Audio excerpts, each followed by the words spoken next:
Hello, my name is Ray Hughes, and I'm an interviewer for the Veterans History Project and the Library of Congress in Washington, D.C.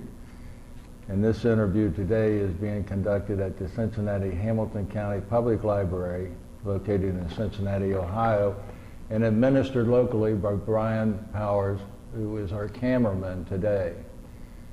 Today's date is the 23rd of June, 2017. And today we have the honor and privilege of interviewing Edward Arthur Burke, a veteran of World War II, the 821st Tank Battalion, and the 29th Infantry Regiment, among others that he was attached to, which you'll hear subsequently. Mr. Burke, it's a pleasure to meet you. Good to see you. And is it all right to call you Ed as we talk here this morning? Certainly, no problem at all.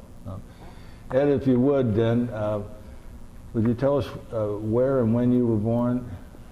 Well, I was born in Clifton, which is a suburb of Cincinnati, Ohio.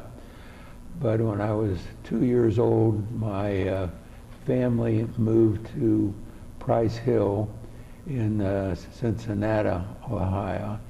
I have one brother who is 2 years younger than I. I was born April 9th, 1920 in Cincinnati, and I've lived here all my life except the 4 years that I have been in the Army. I see. And what were your parents' names, Ed? Well, my father was Edward James Burke, and my mother was Lily Corcoran. Corcoran? C-O-R-C-O-R-A-N, Corcoran. Famous Civil War colonel by the name of Corcoran. Correct. What did your father do for a living? My father was a finance man. He was associated with Mars Y. Cooper. Mars Y. Cooper was the governor of Ohio during the Cooper administration in the White House.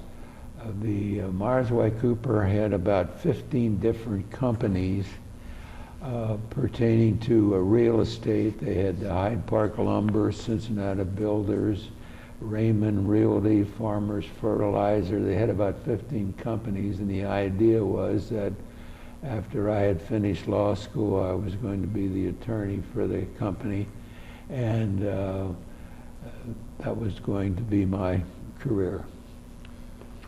Did your mother ever work or employ? No, my mother stayed at home.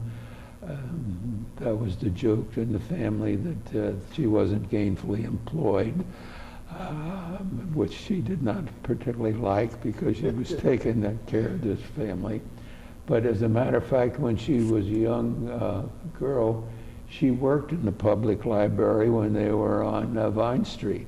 That was many years ago. What's the old Enquirer building? Yeah, the old Enquirer building. She was born in Mount Adams up here in Cincinnati, and my father was born in Mount Auburn, which is another suburb in Cincinnati overlooking the hills. And eventually, when we moved to Price Hill, and on our street was called Crestline Avenue, which led into Mount Echo Park, which overlooked the river. It was a very high hill, about maybe 500 feet above the river, and in that park they had baseball diamonds and they had tennis courts, and that's how I got involved in the different sports, meeting all my neighbor friends, and we were much involved in athletics at that time. And of course everybody in Cincinnati was a nut about the Reds, so from the day one we were all Reds fans. Do you recall both sets of your grandparents? And who were they, do you recall? Well, on my father's side, his going back to my history, my great-great-grandfather on my father's side came from Tipperary, Ireland, and my grandfather, Burke, Edward Burke, came from Tipperary, and they settled here in Cincinnati. On my mother's side, her mother's name was Corcoran. Her father's family had been in the United States for several generations, but her German ancestors were named as Meyerhofer, and they changed the name to Myers, M-E-Y-E-R-S, and we never knew when she was talking about the Myers whether she was talking about a group of people or was just talking about her individuals. On my father's side, or rather on my mother's side, her grandfather was Michael McGowan, who was in the Army, and his son went into the Army with him as a drummer boy, and they went through a number of different battles. They were with General Sherman's army most of the time. The boy eventually died in the Veterans Hospital up there in Dayton, Ohio. We think that the McGowans, they were also from Tipperary, Ohio, but they settled in Dunkirk, New York. We think they were involved with building the canal from Lake Erie down here to Cincinnati, and they settled in Lancaster, Ohio, and then they eventually all settled in Cincinnati. Did you have any brothers and sisters, Ed? I had a brother, Robert John Burke. He was 2 years after me. He eventually became a doctor in St. Louis, and I'll discuss him in more length. Okay. What schools did you go to?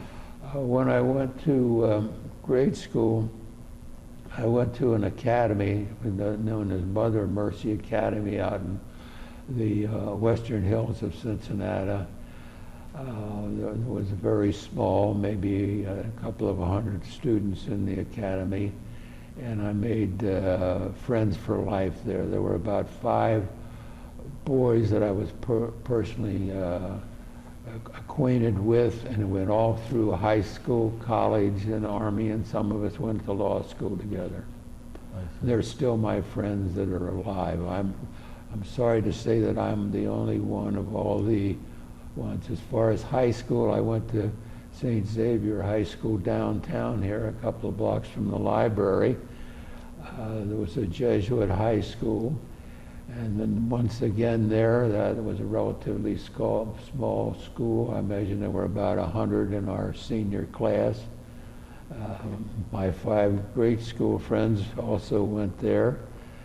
We completed the course, and the Jesuit fathers were very thorough, and they didn't monkey around. If you didn't behave, they straightened you out mighty quickly. They didn't tell your parents, they told you. I took 2 years of Greek, 4 years of Latin, 4 years of French, and a very thorough education. And from there I went to, when I was in high school, particularly I went to high school from 1934 to 1938. And when I was a junior year, in 1937, all the news from Europe was very bad. Hitler was just coming into power, and he was usurping all the surrounding countries that were adjacent to Germany. He thought that the Versailles Treaty was very unkind, and that he had just started, even though Hindenburg was the head of the German nation at that time, Hitler was the real power behind it, and he started usurping all these countries. So at that time, my friends and I thought that we better get some training. And at that time, nearly all the colleges in Ohio and in the United States had the Reserve Officer Training Corps, the ROTC. So we decided at that time we better get some training. Well, I didn't, and we had two alternatives in Cincinnati here. The University of Cincinnati had the coastal artillery, and the coastal artillery consisted of firing 40 and 60 ack up to somebody trying to drop a 500-pound bomb on you, and I didn't think that was fair. I didn't want to get involved in Marines because they was always crawling around the dirt, and I didn't want to get involved with the Navy because the ship might sink. So I finally decided I would get involved in the field artillery, and I would be maybe 10 miles back of the front line. And if I would fire, maybe I wouldn't have to go up any further. Of course, I was certainly wrong about that, because after I got through, I ended up with a tank division in the very front. So I changed my mind mighty quickly. But there were a number of us from the grade school, high school, and college. They decided that they would go to Xavier, which was an artillery school, and they had very capable men that were involved. As a matter of fact, the commander of the ended up with, it was the artillery commander for General MacArthur in not in the Philippines, but in Okinawa, and the other colonel turned out, Colonel Cam, he was the artillery commander for the 78th Infantry Division, and then the other one was Captain Rockloff, and he had a battalion in the Kasserine Pass in North Africa. So those men were very capable. And they were all instructors at Xavier? They were all instructors at Xavier University. And who was the first one that was with MacArthur? You didn't have you got my book here? Well, we'll look it up. We better, we'll look that up and remember to come back to it, rather than take the time. Right. Wow. They were very capable men, so we had very capable training. And then, so we all decided when we graduated from Xavier, St. Xavier downtown here in Cincinnati, we went out there in Avondale area, and where the university was located, and we took the courses. Now, I had always wanted to be an attorney, because my father was in all his real estate dealings with all these other companies, he would say they would be working hard on some kind of a transaction, and there would some attorney come in there and talk for about a half hour or so, and he would be get a great fee. And I thought, well, if that's the case, don't fight them, join them. So that's why I happened to become eventually becoming an attorney. But when we went to college at Xavier University, in our summer camp, when we were juniors, our summer camp, we went to Fort Knox, Kentucky. So our summer vacation in 1930, let's see here, in 1941, we went down to Fort Knox, and we were down there for the summer. And at that time, General Patton was very much involved. At that time, we only had one armored division, the 1st Armored, known as also Old Ironsides. And Patton and his son-in-law, John Waters, were down there. Patton was trying to convince all the generals that we needed more armored care, and as a matter of fact, the 2nd Armored was being trained, and he is reported to have said, whoever meets this outfit's going to run into a hell on wheels, and that was the way that the 2nd Armored was named, and that continued in that way. Yeah. So we had a lot of training for them for that. And of course, that ended up in the summer of then of course this was before Pearl Harbor. Then when the war broke out, since I was a senior, since our class was a senior, we were allowed to graduate with a degree, and we got a commission as a second lieutenant in the field artillery. Now my brother, who was in the medical pre-med, and the other classes below them were subject to draft. Now in my brother's case, since he was a medical student and he only had one more year to go, he was involved up with Great Lakes. There were about 10 or 15 of the boys from Xavier were sent to the Great Lakes, and then when he completed that course, he went to St. Louis Med School, and he eventually became a medical doctor, and of course then he had to serve time in the Army and in the Medical Corps after he graduated.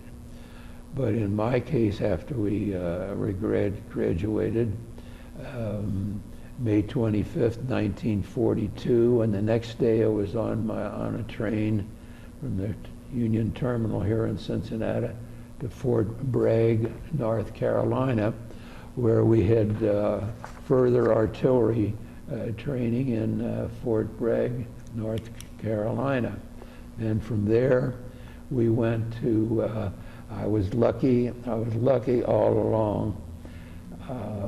There were about 6 of us that went out ahead to the premier artillery school at Fort Sill, Oklahoma. So I had attended, graduated from that school, and at that time, General Marshall decided that we needed something to combat the German Panther and Tiger tanks, because in the Battle of Kasserine Pass in North Africa, we were just annihilated. The Ramos forces just simply out maneuvered us. We had light tanks and maybe 1 or 2 battalions of Sherman tanks that were coming up against the Panther and the Tiger tanks, and we had absolutely no chance. So General Marshall thought we should have a tank destroyer school. So what they did, they took the top class from Sill, which I was a member. They took the top class from Fort Benning from the infantry, and the top class from Riley. And they formed the tank destroyer school in Killeen, Texas.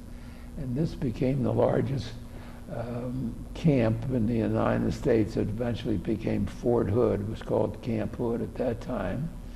And again, I was lucky. I graduated from that school and I became a teacher in that school. And after a year, whatever the minimum time of being a second lieutenant or a first lieutenant and then a captain, I became at whatever that minimum time. So I became a company commander with the 129th Training Battalion, which had nothing to do with the 29th Infantry Division, which I was later associated with.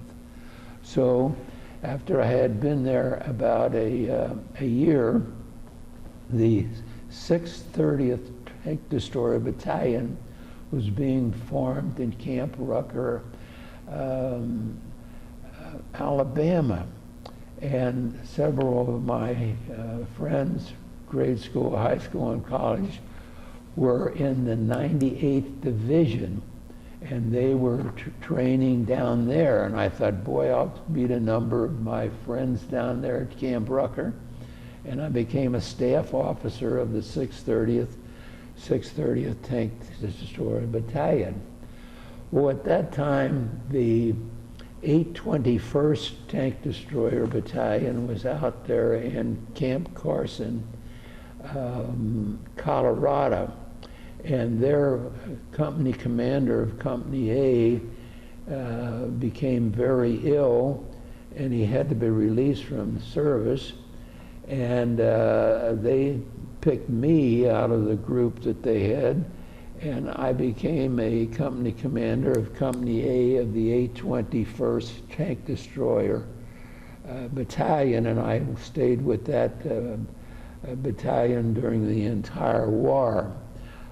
The 821st had been combined from different National Guard units in the western states, in Washington, Oregon, and those states.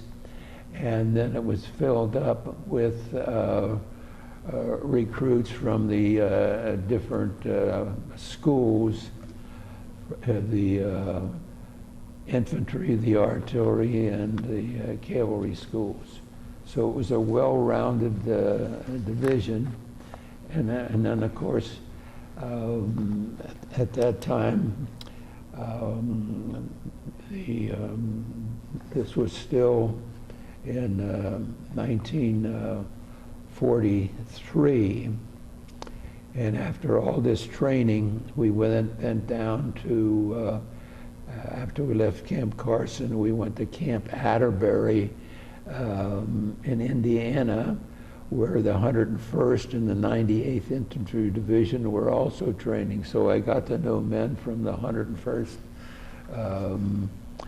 Airborne and the boys from the 98th Division. The 98th Division eventually they fought the war from Hawaii.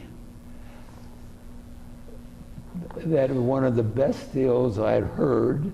Of course, they were going to be on the first boat to Japan after the war was declared, but they fought the war from the islands of Hawaii, particularly Oahu, and whatever the other one was. So of all my friends, they had one of the better deals. Here am I crawling around in foxholes, and these guys are fighting the war from Hawaii. So eventually, we left Camp Atterbury, and we went to Camp Miles Standish outside of Boston. And we were there about a month or so before we were on the boat to England. We left from Miles Standish, and of course the German submarines were very active in the North Atlantic, so we went in a convoy, and we eventually landed in Bristol, England, and we spent the night on a train, and then we went about 25 or 30 miles to a place called Griddleton and Castle Combe. Now, Castle Combe, before the war, had been voted the most picturesque little village in England.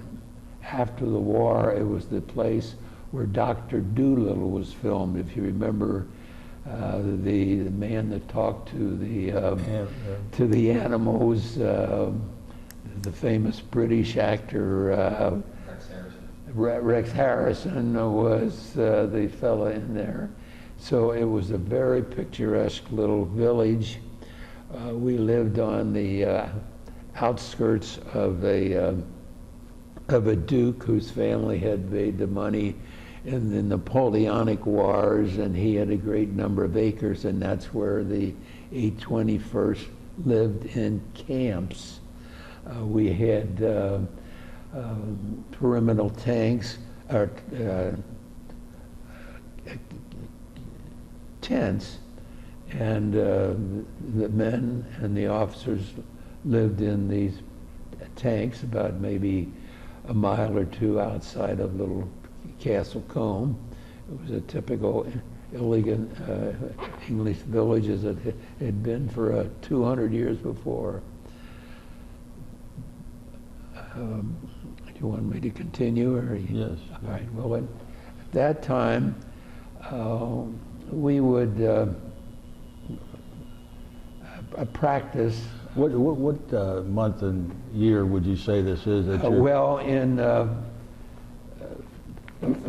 February 1944, we left Camp Miles Standish, and we got to Bristol, I think, in about 10 days after we left the United States. So we stayed at the camp. We were on the Salisbury Plain. We were about maybe 15 or 20 miles from Bristol, and we were very near Bath, the village, city of Bath, and we would practice on the Salisbury Plains. There was quite a large area. I guess we were about maybe 50 miles west of London. Now the 29th Infantry was farther to the south. They were closer to the coast of England. They were near where the Hound of the Baskervilles, of the famous Sherlock Holmes movies, in that area where they would practice. But we would practice firing our guns in the Salisbury Plains, and then we would also take we had towed tank destroyers at this time. They were 76 millimeter guns. It was similar to the artillery piece. The only thing is we had a 76, which is a more powerful gun than the artillery. The artillery had the 75 and the 105. Now they went more like this, whereas the tank destroyer was more like a rifle. And we would also practice, we would go down to the coast, and they would tow the targets, and then we would practice our gun, the 75 or the 76, firing at those towed targets. And also when we went down there, we would be surprised by the number of the tanks that were made out of rubber and different synthetic materials. The theory was that General Patton was going to have an army, so they was trying to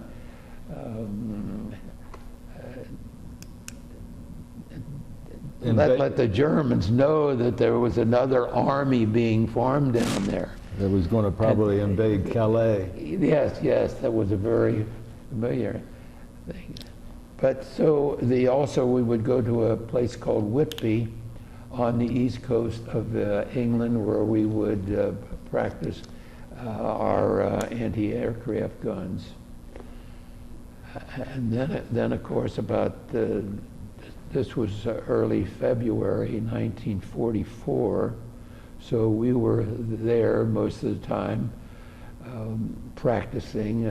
We did get a couple of breaks to go to London, where as a matter of fact, I was walking down Fleet Street in London. I wanted to see the British courts, and some fella tapped me on my shoulder, and here it was Walter Dye, my friend from grade school, high school, and college, who lived a block from me near the Western Hills Country Club. And he also had a terrible job. He was with the base censor's office in London. It must have been a blazing hell to be in the base censor in London, and then after we conquered Paris, he was in the base censor's office in Paris. So he is the best deal. Some of my friends were fighting from Hawaii. He was fighting from Paris and London. He eventually, when we came back, we all married, we went to Mercy grade school, and we all ended up marrying Mercy girls from that high school. But then, of course, we got involved with the 29th Infantry Division, and of course at that time we did not know anything about the 29th Infantry Division. Of course, I later found out about them. The 29th Infantry Division was made up of 3 regiments, the 115th, the 116th, and the 175th. Now these boys and their ancestors were in every war that the United States fought. Can you open that there? Yeah. The regiment that I mainly was with was the 116th Infantry.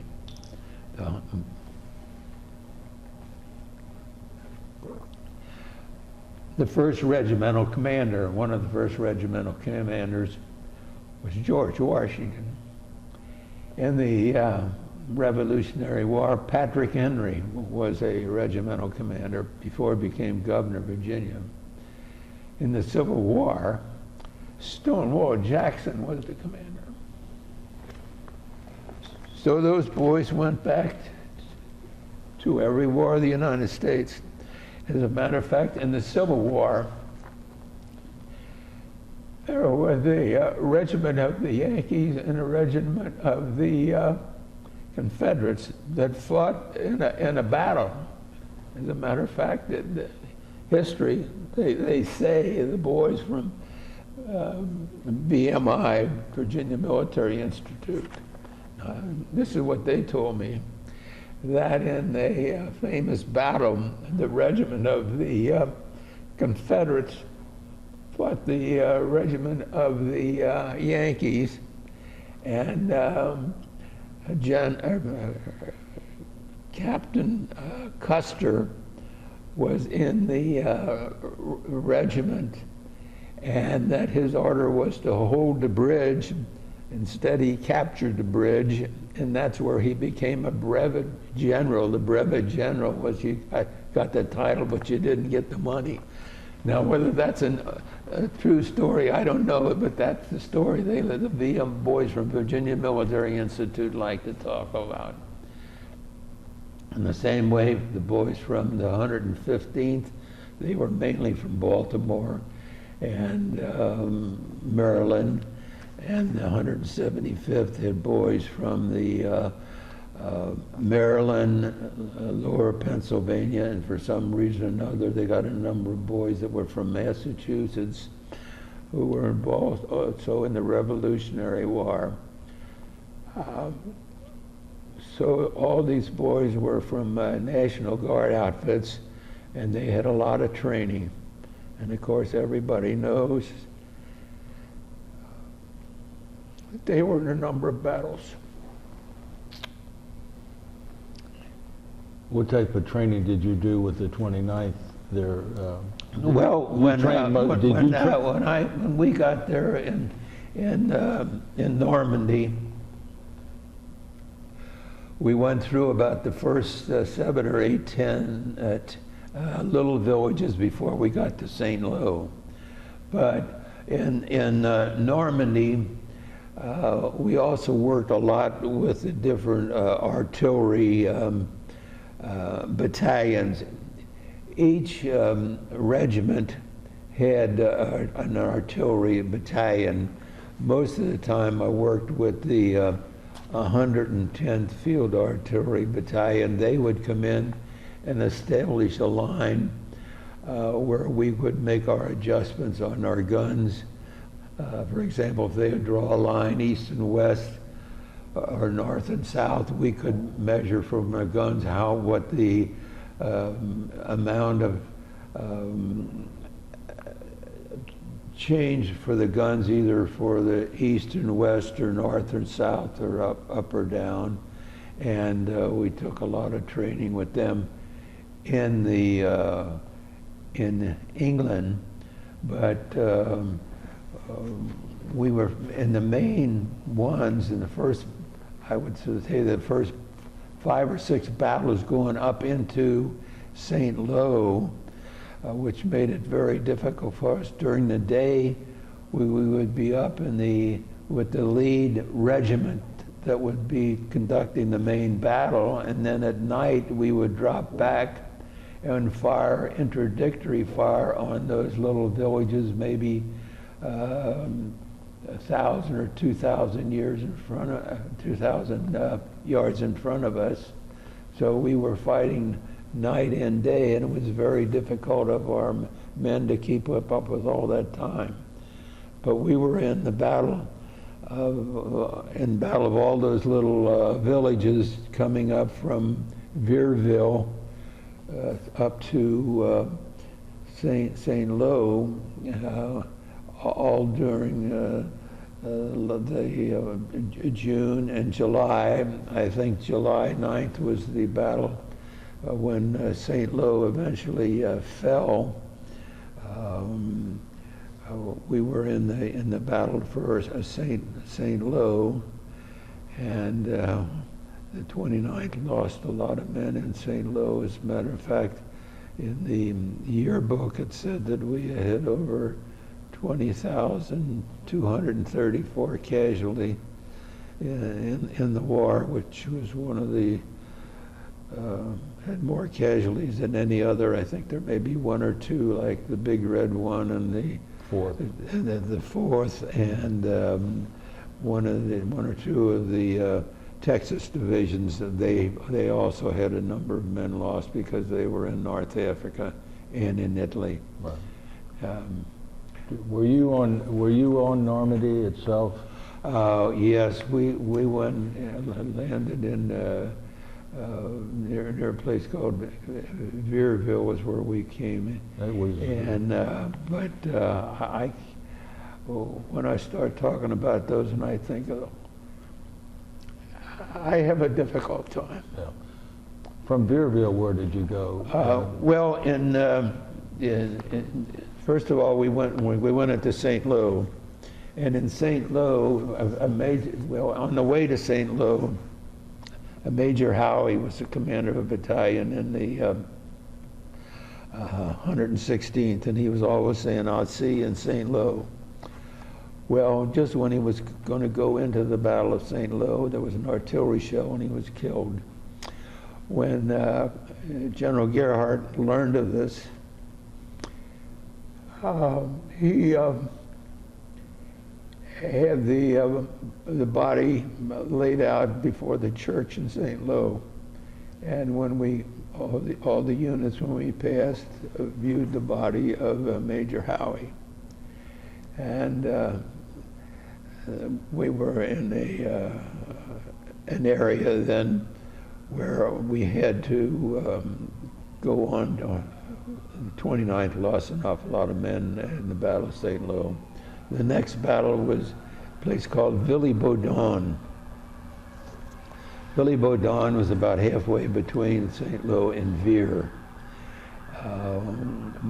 My orders were to place my guns on a higher elevation, and but the problem was I could not depress them enough to fire on the little area in Villy-Baudon, and the Germans were beneath us, and they were dropping mortar shells on us, and we had a very difficult time. We had a number of casualties that we killed, but at the same time, the Germans, there was a group that was trying to capture the regimental headquarters, and my orders were to drop back to protect the regimental headquarters.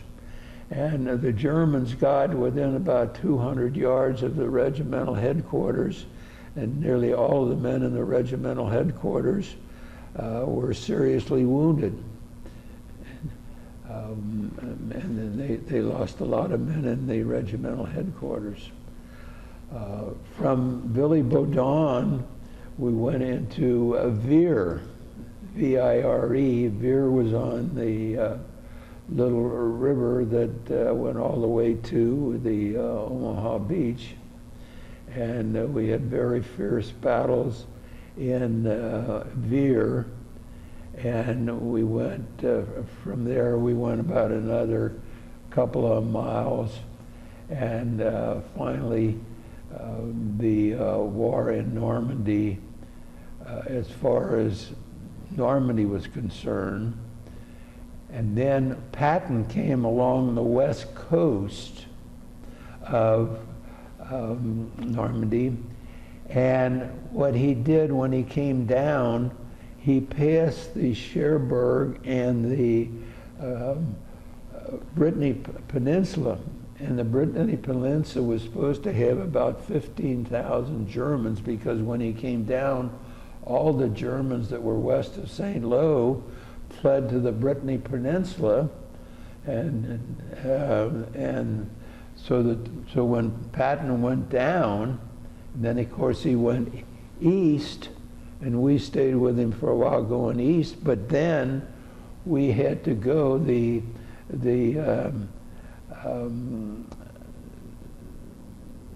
29th and the 8th Infantry Division and part of the 2nd Armored went to the Brittany Peninsula because of the Brest. We wanted to have, the United States wanted to have the port at Brest. This is where the submarine pens were for the Germans for the outlet, and it had been the biggest port on the west coast of France. So that 15,000 turned out to be more like 35,000 Germans. So it took a while for us to conquer of course, all those big forts that were heavily defended.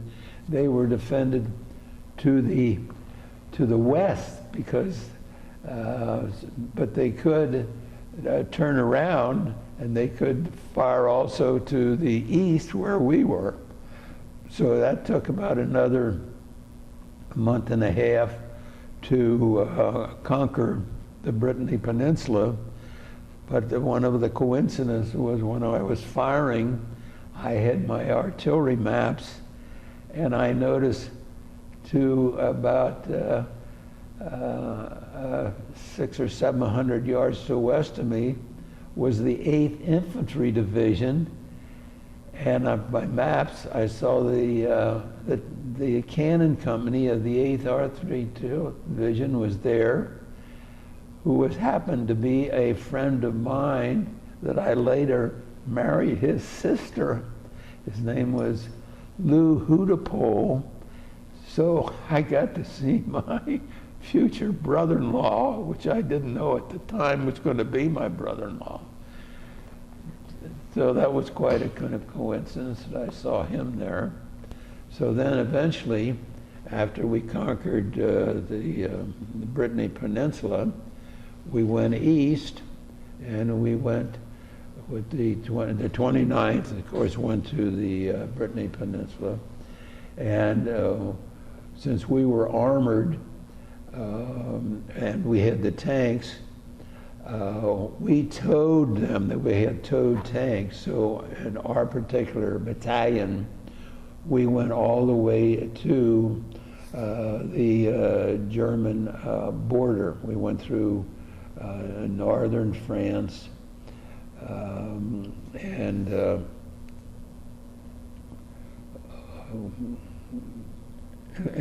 then we started into Germany. Their little villages, conquered them one by one, and till we got to around Holland and Belgium.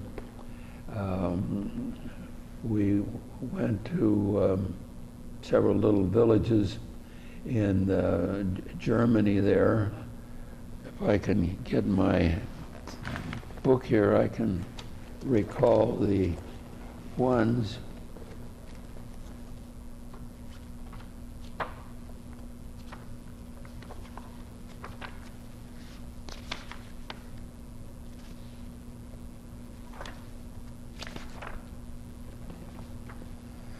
We went to a little place called Derbeslaw. It was near the Roer River. We had a lot of heavy battles on our way to the Roer River. That's R-O-E-R. The Roer River flows north into the North Sea, but where we were about maybe 30 miles west of Jülich, and that was the main city that we were going to conquer, was Jülich. This was just north of the Bastogne. I would guess about maybe 30 miles north of Bastogne in Belgium and Holland.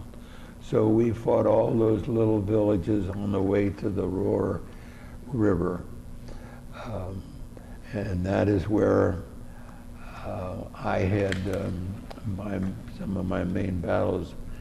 But at that time, the 29th Division and the 19th Corps were the farthest east of any corps. We were in the 9th Army under General Simpson.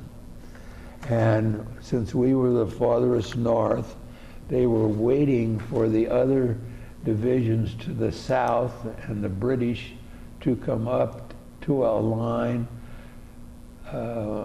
along the Roer River and along Bastogne, going down to the south to the other armies. So they allowed us to have a 3-day pass. This was about the 8th or 9th of December, 1944. So I was allowed to have a 3-day pass to Paris. Our artillery commander of the battalion had to make a report to the headquarters in Reims, France, and I was to deliver that report to Reims, France. So I got a ride from Derbyshire to Reims, France, where the 101st Airborne Division was in rest. So I met there 3 boys from the 101st. So I joined up with these 3 boys from the 101st, and we went into Paris, and we stayed at the Edward VII Hotel, which was about maybe 200 yards from the opera in Paris. And on our first day when we got there, we met 3 girls that were along the Champs-Elysees, young girls, and they offered us to show us Paris, which no young fellow in his right man would refuse. So they showed us all the highlights of Paris. At that time, the Paris subways were free to all of veterans. So we got the rides in the suburbs, and they offered to take us to in the evening to some dance halls. So, but I guess that they were still in school, and so we got to see all the other things in Paris. In French money, in our money, I guess it was about a nickel or so to get on these tours, and the USO did a wonderful job, and they had very smart people in all these points of interest in Paris, very knowledgeable young men and women, I guess in their early 20s or 30s, and also retired older Frenchmen who spoke perfect English, and we could go to all these on all these museums, like the Louvre Museum, Napoleon's tomb, all the points of interest, we would go there. And those girls had promised when they had got out of school that they would take us to one of these nightclubs where we could dance. So it was a very small club. I would say that they had an orchestra, maybe 5 or 6 older men that played different instruments, where you could dance. The dance hall, the dancing area couldn't be more than 40 by 40 feet at the most. And they knew all the jazz numbers and all the numbers that we knew of the 1942 and 43. So for the next 2 days, we would go there to see these different points of interest. But on the 3rd day, when we got, rather on the 4th day when we had to go back, we were at the hotel, Edward VII, waiting. We had a ride lined up with the 101st Airborne, who was going to take us back to Reims. And we got the cars were going all over Paris. Get back to your outfit immediately. Immediately get back to your outfit. So we went and got on our things, and they were taking us back. They didn't just say what it was, just get back to your meeting. And this was around the 14th of December. So we were afraid that we were going to get involved with the 101st Airborne, because our ride was back there. But fortunately, I got back with, there was another group from the 29th Infantry that had a Jeep that was going back to the headquarters of the 29th around Derbyshire in Germany. So fortunately I got back, and of course then these boys from the 101st, they had to end up at Bastogne. But then during the war in Bastogne, we were on the Roer River waiting for these other divisions, and of course, as you know, in the Bastogne, that was supposed to be the easy area. And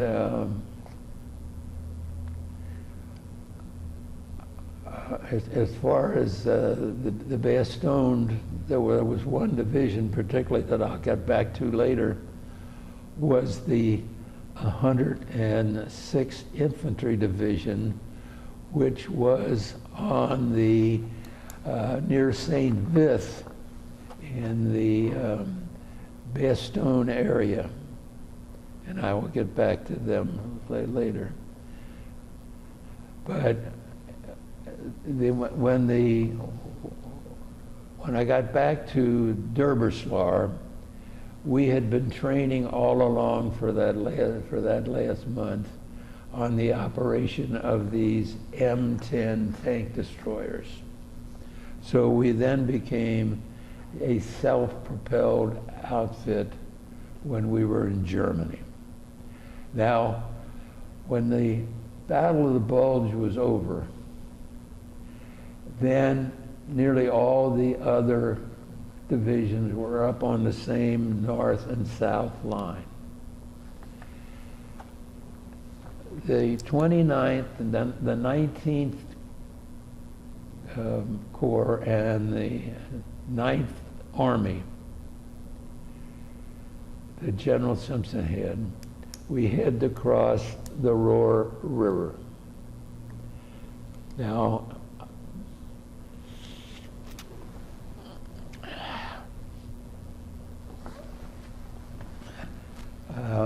I was commander of Company A of the 821st Tank Destroyer Battalion.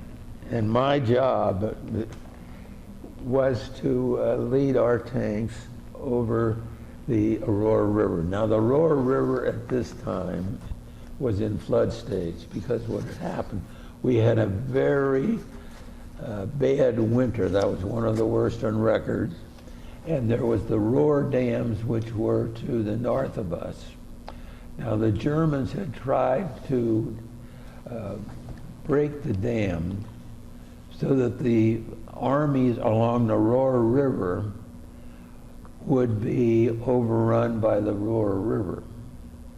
We were on the west bank. But what had happened, they didn't destroy the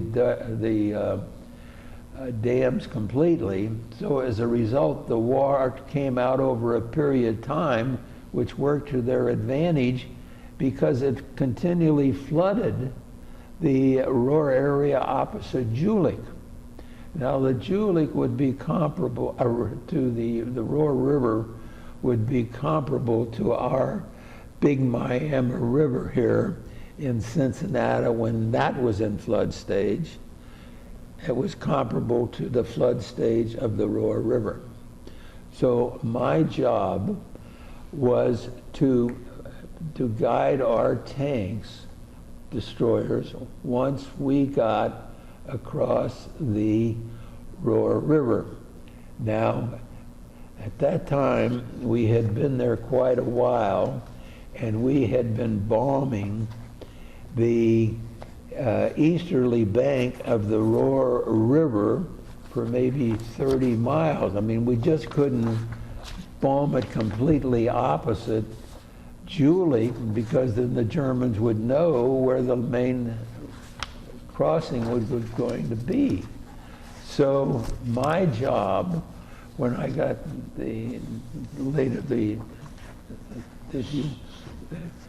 was to, at midnight, go across the Roer River.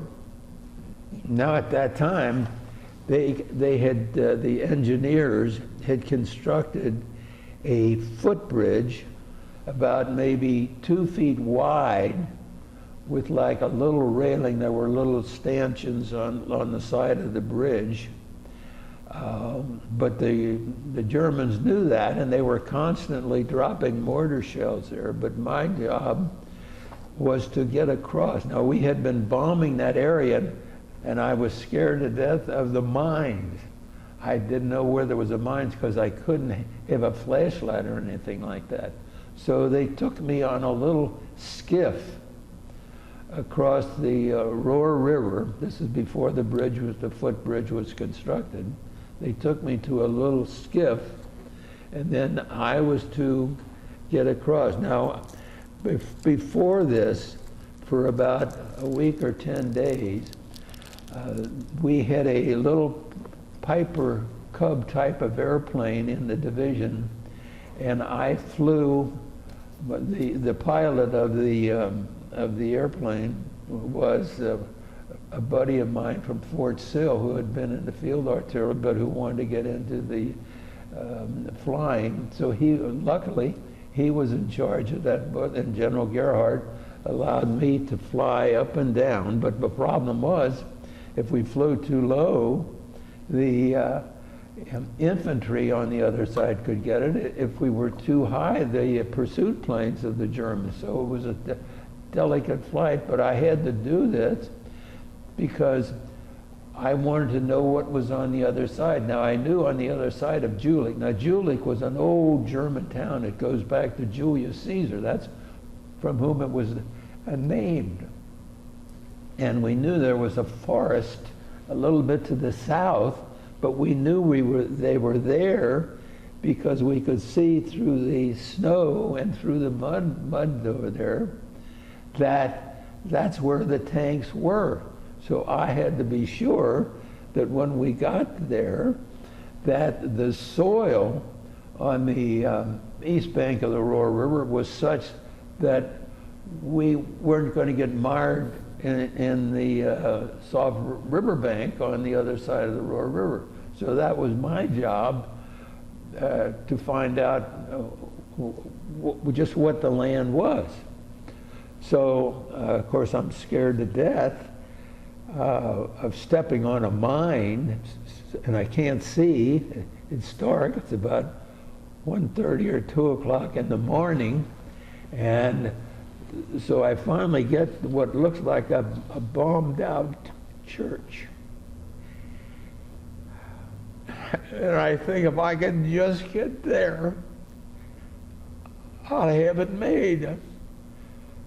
So I finally got back, and as I got back, I wasn't about 50. Of course, this is all in moonlight, and the weather had been terrible, and the land was terrible. And when I get about maybe 100 yards from where the engineers are, there's a couple of German prisoners being brought back to the area where I was. And of course, I'm still 50, 60 feet. And one of the Germans pulls out a grenade, and he kills him, and he wounds the photographer who is taking pictures of this situation. Of course, I'm weighing 50, 60 feet. I mean, I'm safe, no problem there. So I get my information, and by that time they had constructed the footbridge over there to the westerly side of the Roer River. So I'm going across this bridge, and of course there's a wounded soldier on the bridge, and I have to kind of crawl over him, and by that time one of the mortars break this little bridge. It's only about 2 feet wide at the most, but fortunately I'm close enough that they can toss me a rope and pull me over, and in the meantime they have a little skiff up there, a little motorboat, very small, and they were pushing this soldier back on this little bridge. So finally I got back, and so I had to tell, by this time it was light, and they had the footbridge constructed so that the Americans were allowed to go across on the footbridge and to take command of Julie. So then by that time, later in the afternoon, they had brought up all the pontoon bridges and the Bailey bridges. They had about 4 or 5 engineering groups, and of course, meantime, the infantry was conquering the easterly bank of the Roer River, where the city of Jülich was. Can I interrupt you just for a second? Yes, sir. Is this where you were awarded the Silver Star? Yeah, if you want to read that. I'll read this out loud. Yes. It says, this is dated 15 March 1945 from headquarters of the 29th Infantry Division. Awards and decorations. General Order 96. Under the provisions of AR 600-45 as amended, and under authority contained in Memorandum Number 34, Headquarters, 9th United States Army, 8 September 1944, the Silver Star Medal is awarded to the following officer: Captain Edward A. Burke, 0440-563, 821st Tank Destroyer Battalion, self-propelled. U.S. Army for gallantry in action against the enemy in Germany. On February the 23rd, 1945, Captain Burke, exposed to intense enemy fire and with utter disregard for his own safety, crossed the Roer River to reconnoiter for gun positions for his platoons to occupy immediately after they crossed the river. Again, on February 27th, during the attack on Hausweiler, Captain Burke, exposed to intense enemy fire, advanced across open terrain, reconnoitering under direct observation of an enemy self-propelled gun. He called for smoke to be laid down on the enemy, allowing the infantry and tank detachments to move across in safety and secure their objective. The personal courage, intrepidity, unselfish devotion to duty reflect great credit upon himself and the military service. Entered military service from Ohio by command of Major General Guerre. And that's this not only reflects or rights of your actions on the Roer River. This goes on to your actions where you exposed yourself to enemy fire again at Hasweiler. Originally, there were 3 battles, so I had the same thing in 3 separate battles. So I really should have gotten 3 stars, but they combined them at the division headquarters. Yes. But there's 1 or 2 pictures there showing. This picture here might be of interest to the public. Yeah, this is where I physically got the decoration. And I think you used an adjective which I wouldn't apply to yourself. Stupid or something? Yes, I mean, if you look at this picture, yes, I have around. This is what you were wearing. This is what I was wearing when I was going in the tank or walking wherever I was going. I had this thermite grenade, and on the back, all on my back, here's all these hand grenades. And I'm thinking how stupid I was to be walking around with that thing, because what I would do if the tank was disabled in any way, and we knew it was going to be captured, I would pull the pin on this thing and it would fuse the mechanism of the gun. And also, if I'd been walking around all these hand grenades, if I'd gotten a little twig in any of them, I'd been toast. So now I'm thinking how stupid I was after all this is over. But the one thing that after that is remarkable to me, incidentally, this is the Silver Star, the last one over there. If you want to take a closer pictures or whatever you want. And it's a Bronze Star next to it. Bronze Star is next to it. And these are decorations.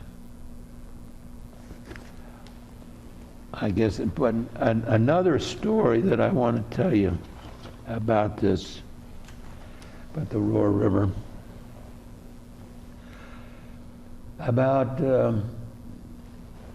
5-6 years ago, I saw in the newspaper, the Western Hills, where Mr. Nordhausen had died, and had mentioned that he was a member of the engineers of the 29th Infantry Division. So I called up the family, and the wife said, "Oh, you want to see my son Tom Nordhausen, because he's very much into that. As a matter of fact, he worked with the Kenner Company, and he constructed different dolls, and he made little individual dolls of soldier, and he used his father as an example of that soldier. But you want to talk to him because very much familiar."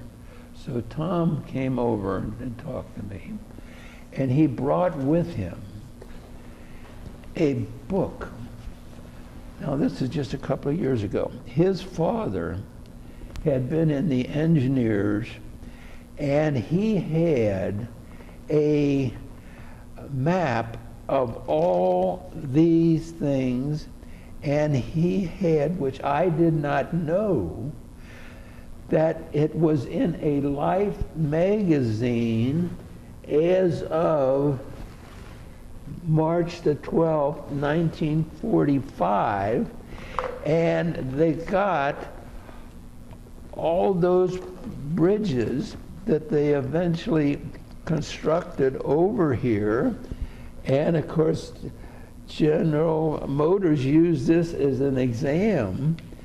And they also had a copy. I did not know those existed, and Tom later got me one of these volumes showing them, and it shows advertising about the trucks that went over there. And this was our 9th Army commander, and it shows the Allies' drive for the Rhine, and American. And this is these are my tank destroyers waiting to get across, and here's the boys in the daylight that are still working to getting that footbridge. They had several footbridges that they constructed, but here's the one. U.S. breakthrough begins with the crossing of the Roer, and this is the way that I was coming back in the dark here like this, and it shows these. Of course, I knew nothing about this. I thought that these are the after the Philip tossed the bomb or the grenade. Here are the German shoulders, and they outline what had happened. And here's the boys trying to cross with the boy here, and then they finally got him in a litter and brought him across. And these are all photos of the Roer crossing. And I didn't know this existed till about 5 or 6 years ago. So all of this is laid out in the leg. Are all of those in this? Yes, yeah. all of those pictures are in this. March the 12th, Life magazine. Yes. Now, I just got this a couple of months ago. I mean, he gave me that, but in the meantime, he was trying to locate one of these. So he finally got it online. So I imagine he paid a lot of money for this volume. Yeah. This German that threw the hand grenade, did he kill the young man? He was killed. He was in there killed. He was. The American was killed? No Americans. Fortunately, it was blocked by these prisoners. See, they're some distance from the. He was the lead guy. I guess he was trying to get the engineers. Uh-huh. So, but you can look at it here. I can show you detail if you want to get more pictures on it. Or after it's over. So that's about across the Roer River at Jülich, correct? Right. Then we'll continue. Yeah. So we're in February of 1945. We're in February 1945, and the idea was to go to.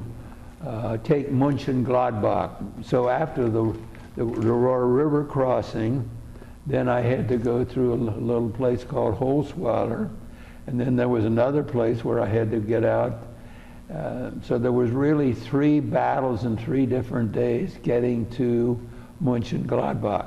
Mm-hmm. When we got to Mönchengladbach, that was the largest German city captured, and was the first time we were allowed to live in buildings. I mean, all the other time we were living outside. Of course, I think when we first got to the Roer River, we were living in farmhouses or something, but we were always afraid that they would have them mined in some way, or grenades. So, and of course, it also gave us more time for our tank crews to get a number of different boys to learn how to operate the tanks, tank destroyers.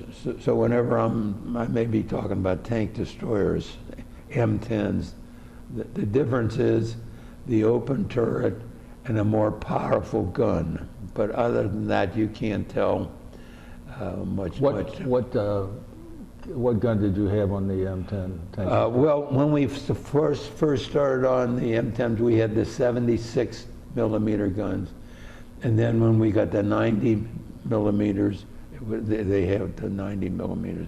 The tanks almost looked identical. The one with the larger gun had more sophisticated How many equipment. crew? Well, there were about 5 in each crew. When I was the company commander, I had 12 tanks. I had 3 platoons, and there were close to about maybe 180 or 190, because we keep getting replacements. Because you had a lot of boys get sick, wounded for 100 reasons. Combat fatigue was a big reason.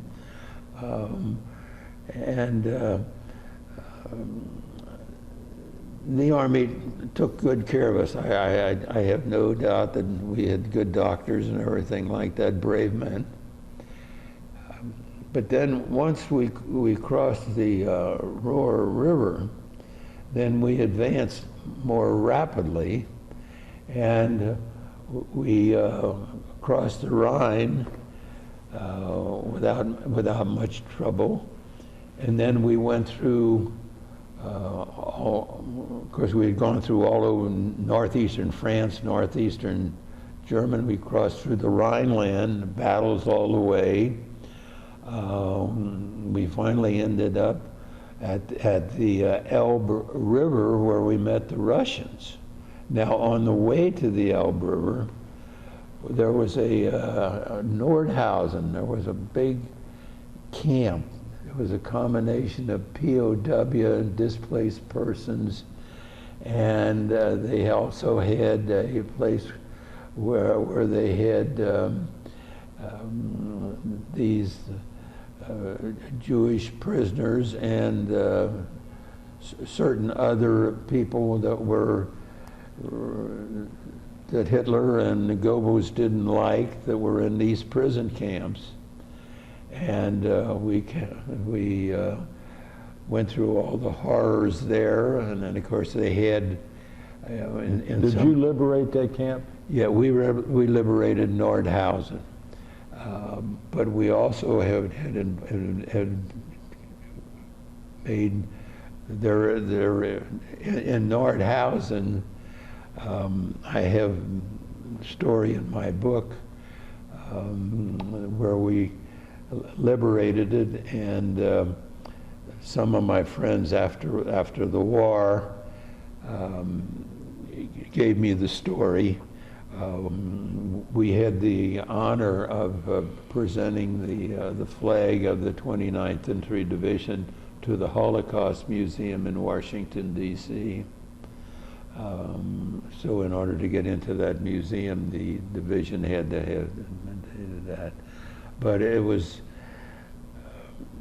almost impossible to describe the horrors that we saw. These men were just human wrecks. They weren't fed properly. They weren't given the proper thing. And of course, they had so many things. And of course, they had these ovens, and back of the camps, they had men stacked up and things like that. It was a horrible sight to see. But nearly everybody has seen it on TV by now, and they know some of the horrors that they went through. So after we met the Russians, the Germans were in a big hurry to get back to the American lines. They did not want to surrender to the Russians, so we would simply take them and bring them back to have them taken to the prison camps. And they just came across the Elbe River in thousands, leaving their equipment on the eastern side. Of course, so a lot of people said, well, why didn't you go to conquer Berlin? You were only 50 miles, and Eisenhower gave the correct answer. Yeah. If you would want to write the letters to the 100,000 mothers, you'd know why we didn't make it. But it was an experience that I'll never forget. Did you meet the Russian soldiers yourself? Yes, we met the Russian soldiers. How'd you get along with them? There was no problem. Of course, there was no fraternization here. After the war was over, the fighting war, I still remained in occupation. We were in occupation near Bremerhaven right after we met the Russians. There was no fraternization to any extent, because we didn't want, neither side wanted to cause any kind of problems. But when the time came, as you know, when they came to divide up the 4 sectors of Rome, or of Berlin, they didn't cooperate at all. And of course, eventually we had to airlift all the coal and food and things like that to the Germans. Of course, after the war, I got to visit all these places, which I'll tell in another story. But as far as the war part, what happened at München? Well, in Mönchengladbach. Where is Mönchengladbach?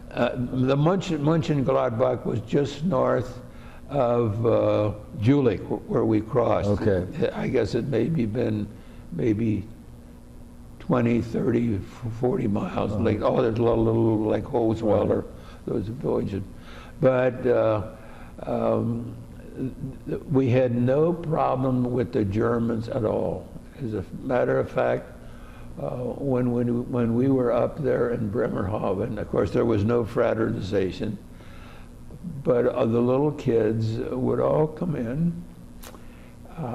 and we would trade for German vegetables, things like that. When we stayed after the war was over, we went to Bremerhaven, and we stayed there for about approximately 2 months. Because this was in February, and the war wasn't over until May 7th. So we were in a little place called Bern, B-E-R-N-E. It was just north of Bremerhaven. Of course, Bremen was farther south. We went to the north. We went through Bremerhaven, and we stayed in a little place called Bern. Each company stayed in a little village. I stayed in the town hall, and when we left, you would think that we had lived there for 12 years, because everybody was so friendly, and there was no problem with the Germans or anything like that at all. Right. Because they liked what we could have for food, and they gave us fresh vegetables and things like that. Even though we had fine meals with the Army, I had no complaint from the Army. about somebody complaining about baked beans. Heck, I like baked beans. I mean, I had no problem with Army food. And believe me, all my friends ate it very, very heartily. So we had no conflict with that. Did you happen to, I guess the German soldiers themselves were being held in camps, weren't they? Yes, all of them. We had no contact with the German soldiers. Right. All of this was with civilians. Right. I mean, the elderly people and the younger people that were, well, of course, they were taking a lot of those young boys when they were 15, 16, or 17 years. You know, you heard stories about that. But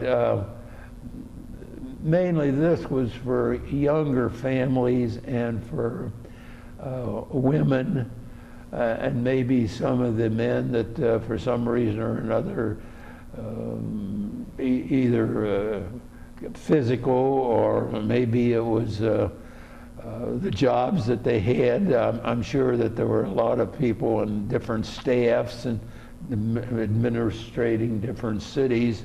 Did you harbor any ill feelings towards the Germans, though, after seeing the Jewish people and the incinerators, I guess?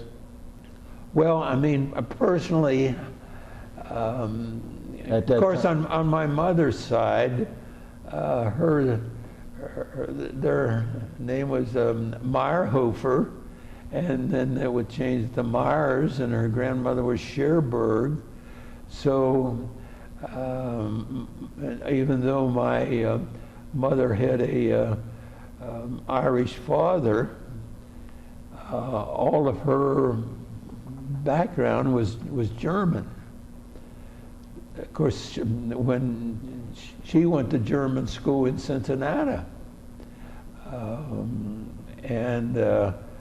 so that I guess they maybe spoke, her grandparents probably spoke the great majority. So I had no ill feel because, as a matter of fact, there was a little village in where her grandmother came from, northern Germany, that we had captured.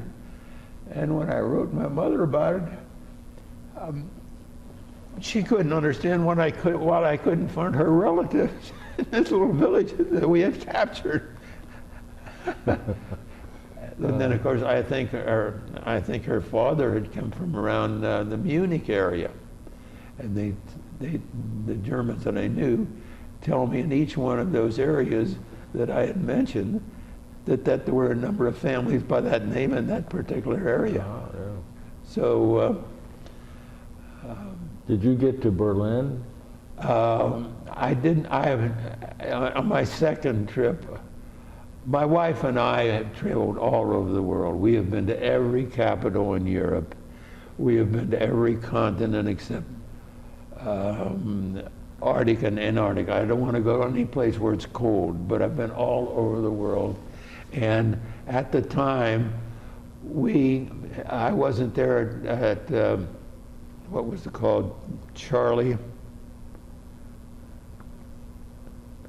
There was some name for the area there. After the war was over, I got to go to Berlin. I took a trip. I had about 5 trips to Germany. We took a different area each time, and the same way with France. So I've got to know a lot of the people. I literally got hundreds of books about travel and things like that, and things like that. What? When did you come home from the war? Well, I was in occupation till about late November, and I told my. Can I interrupt you just 1 second, please? So you were in occupation duty when the atomic bomb was dropped, which was August 6th. Yes. So how did you hear about it? And our war was over May 7th. So when the war, when the bomb was dropped, Of course, we were so overjoyed, and everyone that I knew of was glad that the bomb dropped, because I knew all my friends were going to go over there and they're going to be annihilated in Japan and Okinawa and that things, because Japan wasn't going to surrender. No. So I was overjoyed, but the thing was, it delayed my departure because they were getting these boys that hadn't had combat in Europe that was flowing into Europe. They were going to the Pacific. So a lot of those guys got home before I got home. Because they were already shipping out. They were already shipping them out, see? I guess some of them were even on the boat. But I didn't, I mean, I knew I was going to get married, and I knew I was going to go to law school, but I wasn't that anxious to get home because in my high school and college, if you know anything about the Jesuits down here, I mean, they got a very good reputation. And a lot of our classes were classical courses. I'm going to talk about Greek and Latin, and we took on all those things. I had 8 years of Latin. I don't talk to many Latins anymore. And 2 years of Greek and 4 years of French. So I had a lot of classical languages. But I enjoyed my trips over to Germany, and I enjoyed my stay in France. And I've been over there a number of times. As a matter of fact, I've been on 3 of those Rhine River cruises. And just last year, I took the Roer River cruise, or the Danube River cruise. Oh, yes. So I've traveled a lot, and well, we want to get you back home now. So tell us about how you got back home to the United States. The thing was, I knew I was going to get home somewhere around December. So I wrote to my proposed wife that I know she wanted to get married. She wanted to get married yesterday because she was getting such a wonderful fellow, you understand? Yes. Yeah, no, that's an unbiased view. So I knew that they had to be a 4 weeks notice or something like that in the church. And you had to get a license. And I knew I wanted to go to law school. So I wrote to my father that find out about law school. And I wrote to Betty Lou, whatever arrangements are for to get married, we'll get married. So I finally left on late in December from Marseille. I had been down in Marseille after I left Reims. When we came back from Bremerhaven, we came to Reims for about a month, where I got to see all the World War I battlefields and everything like that. I got another trip to Paris. I went to school in Paris for a short time because they were going to have students.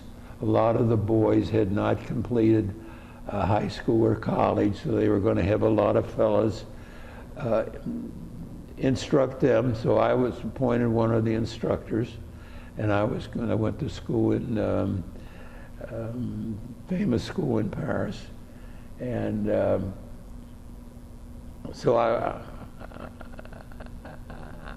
was anxious to get home because I wanted to get to law school and get on with my life. So they had made arrangements. So when I got back here in December, I think it was around December, then mid-December, somewhere along that time. So I got married at St. Teresa Church there in Western Hills. And then law school started, I think about January 15th, 1946. So again, I met a number of my boyhood friends who had come back and who were in law school or at UC for further master's degrees and things like that. All right. Now, Tell us who your wife is. Well, my wife, and her name and how you met her. Well, there are two stories on how I met my wife. Okay. There's mine, which is correct, and there's her story. But my wife was... and her name? My wife was Betty Lou Hudapole. Now, her grandparents were born in Germany. She had a Irish grandmother who was born in Ireland, and she had a German. Her name was Betty Lou Hudapole. Her mother's family were Irish. Her father's family was Herman Hudapole, and they were German. And she had a German grandmother, an Irish father, an Irish mother on one side, German. And they lived in the Western Hills. They went, she had a sister, Jane, and a brother, Lou Hudapole, who I had met there. And they had gone to Mercy grade school. Mercy was an academy. And they went to Mercy High School. And one of my girlfriends that I lived on Crestline Avenue near Mount Echo Park invited me to a party. So at the Hudapole house. So Mary Jane was having a party, and I was invited to the party. Had a wonderful time. There were about 15 or 20 couples there that I knew from Mercy and X-High and from the Western Hills. And about a week later, I got a call, the Hudapoles, and wanted me to call them. So I'm expecting Mary Jane, and here when I get there, it's Betty Lou. Betty Lou was 2 years older than Betty Lou. Now that's my story, how I met my wife at this party. Now that's the correct story. Now her story is, when we were in grade school, the girl across the street, Audrey Schlosser, had a party, and we were invited, but I was more concerned with the stamp collection of Lou Hudapole. So the entire time of the party, I was talking to him and comparing our stamp. We were both stamp club collectors. Now that's the true story. Now you can decide what the other one is. So then, when I was in college, of course we at X-High and at XU we had a lot of dances. And when I was in college, I was in the student council all the time, and I was eventually named the chairman of the college, and that's where I made a lot of friends. And one of my jobs was to see that all the girls came to XU for their different dances that we had. And of course, we had a lot of dances down at the Netherland Plaza and all the different colleges up at UC. And then,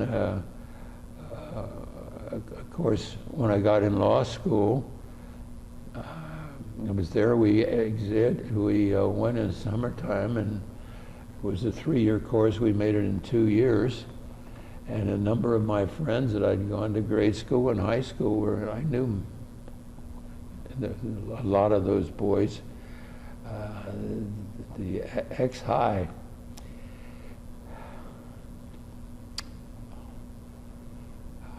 Lost a lot of boys. because what happened, when a lot of them graduated, they wanted to get in the Air Corps. And they got in the Air Corps, and they were one of the first ones that get out. You know, I'm talking about when the war was declared. Mm-hmm. So even though they were graduated from high school and college, they still got in the Air Corps, and when they met the Germans, that was, you know, in the war. So they lost a number of them in my class. I think I had about 4 or 5 of my class alone. But when did you get married? Well, then after I got back, I got married. I think it was April the 9th, 1946. Your birthday? My birthday. Ah. So what a prize I had, huh? So we went to Chicago. Then when we got married, and of course my brother was in med school, so he was going to be the best man. He was not allowed to come to the wedding, but because he was taking his last exam to become a doctor.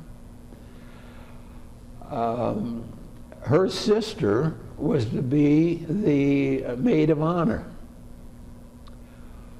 Well, her sister had just had a child and was in hospital. So she couldn't come. So the girl across the street, Audrey Schlosser, who was married to Chuck Handel, who was one of the fellows in my grade school and in Hawaii, fighting the war from Hawaii, she was the maid of honor. One of the fellows was one of my college buddies who was with me at Camp Hood. He was in the wedding, but my brother wasn't in the wedding, and her sister wasn't in the wedding. So about 5 days after that, law school started. My father had made all the arrangements, you know, that I was going to get in. Right. Meaning by that, I had the college degree, and so there were about 50 in that class. Of course, Ray Shannon, Judge Shannon, now you've heard of him in Cincinnati right. Here. He and I and a fellow named Jim Hengelbrock, who became a partner of Judge Gorman, who was a prominent judge here in Cincinnati. Mm-hmm. We three are about the only ones that are left out of that class. Now they had 3 classes. They had one in January that I was in. There were about 50. There was one in June, and there was one in September. Now, over the years, I was a practicing attorney from January 1948. So I got out. I was lucky. I got out early. And I got involved. That time, we were getting back from the war. Right. And, of course, the boys that were graduating, I had it in there. My father was involved in a big company. He had a lot of business friends, and I went around to the different companies that my dad knew, the attorneys, and one of them was the businessman that was in charge of he was the trial attorney for the biggest life insurance companies in America, the Metropolitan, Prudential, and New England Mutual, and all those. And so I finally got involved in that. But he was also involved in real estate, so I was with him for a couple of years. Then one of my boyhood friends that I'd gone to grade school, high school, and college was in a firm I was in the Central Trust Tower here at 4th and Vine. So I went with him, and it was known as Martin Rack, Corsvale, Burke, and Fitzgerald. That was the law firm. So those fellows started, and well, in the meantime, I got involved with all these different building associations that my father knew. And the Mount Washington, I was with them from about 1948 till about 2004.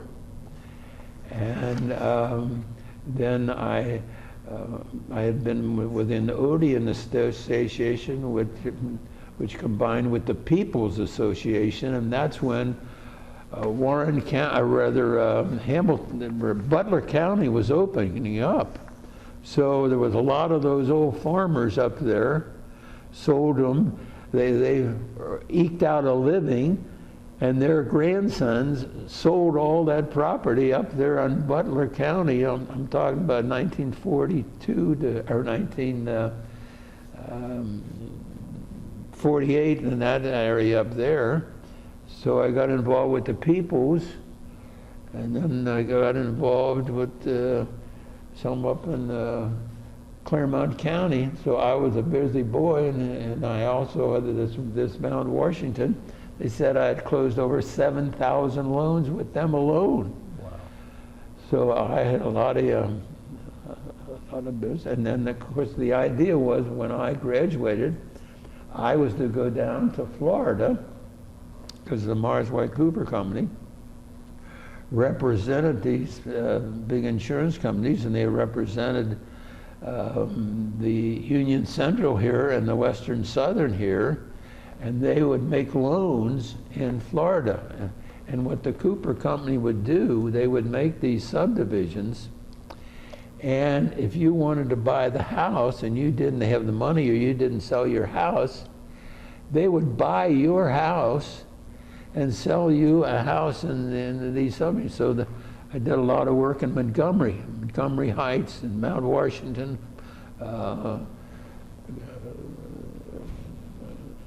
So I had a lot of the deals that I closed, and I enjoyed the work. And most of my deals, the buyer and seller, the buyer wanted to buy and the seller wanted to sell. So at that time, everybody was friendly. So I didn't, and I never had a criminal case. I think I got one or two divorce cases that I reluctantly took because friends on both sides wanted me to handle it. Even though you never want to handle it, right, you got to represent on one side. So I was strictly, and then of course I handled the estates. So with those, I was mainly a real estate and estate attorney. Brian, do you have any questions that you want to ask us today? Yeah. Yeah. I was wondering, what were you doing when you heard Pearl Harbor got bombed? Well, when we had Pearl Harbor bombed, I knew we were going to get in it. I mean, that's why I really got involved with the ROTC, but I thought it was going to be getting involved because at that time, when we were in high school, our President, Franklin Delano Roosevelt, and his cabinet were very pro-British. Now, everybody in the United States wanted the Monroe Doctrine. We didn't want to get involved. That was a European affair. We lost so many men in World War I. That was a European war. But his theory supposedly was, well, it's better to fight over there than it's better to fight here. Well, as far as Germans coming over here, I thought that was very, very remote. But anyway, if we were going to go over there, we got to be prepared. So fortunately, I had that training, and of course, under the law at that time, since I was a senior, I was allowed to take care of that. Now,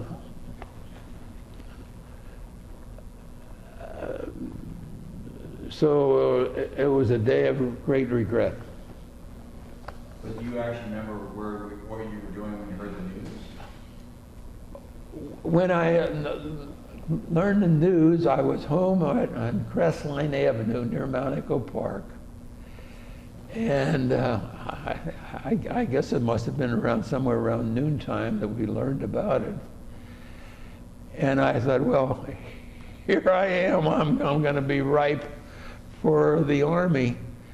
And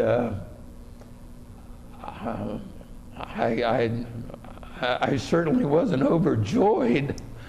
I had no desire to get involved in the Army, but I knew what was going to happen, and I was just resigned.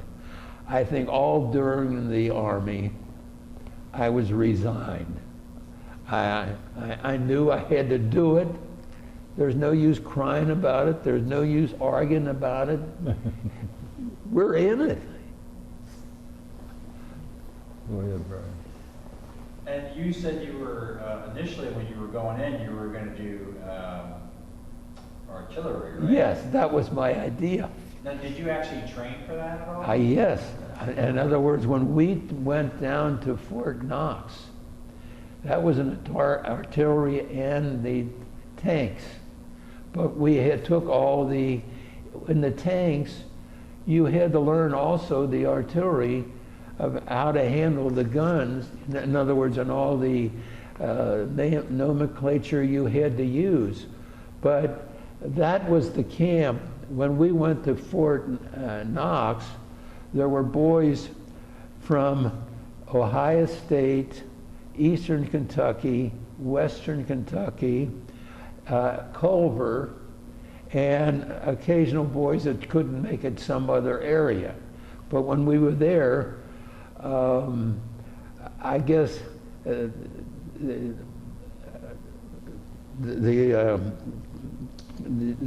general was promoting the tanks, but we were there as field artillery. This was our summer camp, so it was assigned to us. The premier artillery camp was Fort Sill, so the idea was to get to Fort Sill. So, but the school was committed in their summer camp to go to Fort Knox. So that's how we got involved with the tanks down there. We're talking about tanks now. When we graduated from Sill, we went into tank destroyers. They just opened that camp in Killeen, Texas. It was a wide place in the road. And that's where they eventually had the greatest maneuvering of tanks and tank destroyers was down there at Hood. But my basic and on my discharge, it shows TD, or rather FA, field artillery, comma, TD. So how did, well, I should ask, what's the difference between a tank and a tank destroyer? All right, well, the main difference is that the tank, the M4 Sherman tank, that was our basic tank.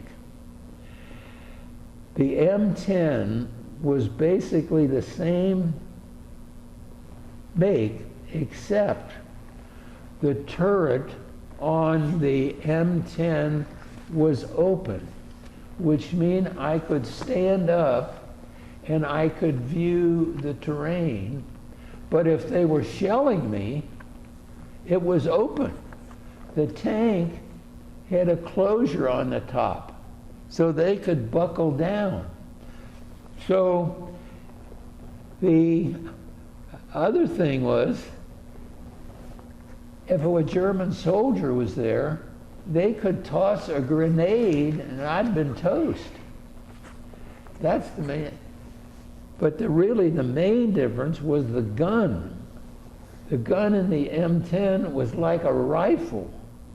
The gun in the Sherman tank and the other tanks, they were something. I mean, the gun in the Sherman was more powerful than the artillery gun, even though it was the same gun that the artillery was firing, even though they're firing howitzers. In other words, those were more like a howitzer. The 75 and the 105, they were more like this. They weren't as powerful. They weren't. These were more for a shorter distance where you could see your target. See, the great majority of the field artillery, you could not see the target, so you either had to depend upon air observation, which they didn't have to any extent, or you had forward observers. And that's what happened to a couple of my guys that got killed from my school. They were forward observers. They got wounded. Yeah, we lost several boys as forward observers. So when would they use a tank, or when would they use a tank destroyer over a tank? Or were there advantages that tank destroyer had over well, a tank? the thing was, the tank was more movable than the TD. The TD was meant to go against armor.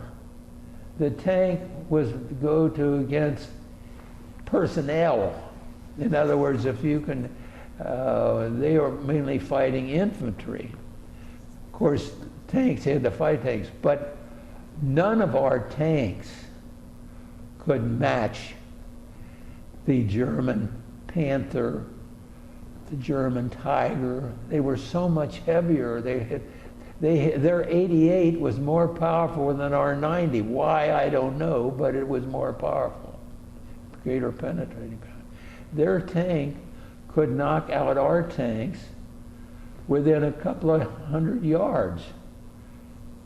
I mean, our M10 could only knock out their tanks within a couple of 100 yards. They could have 1,000 yards and they could knock out our tanks.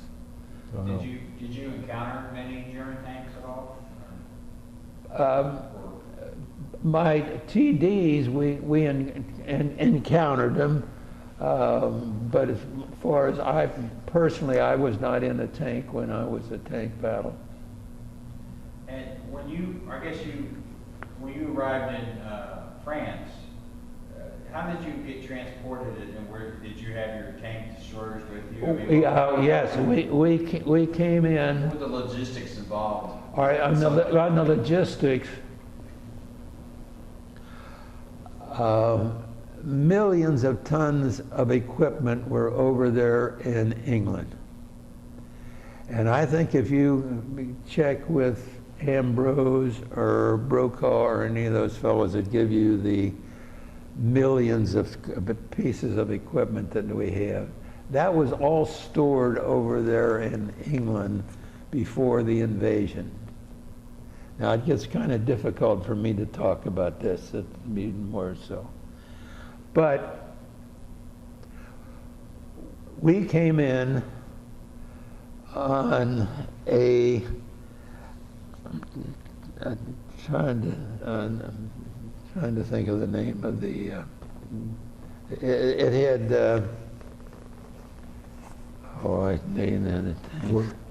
Where are we at now? we're in England. Let's see here, the other thing here.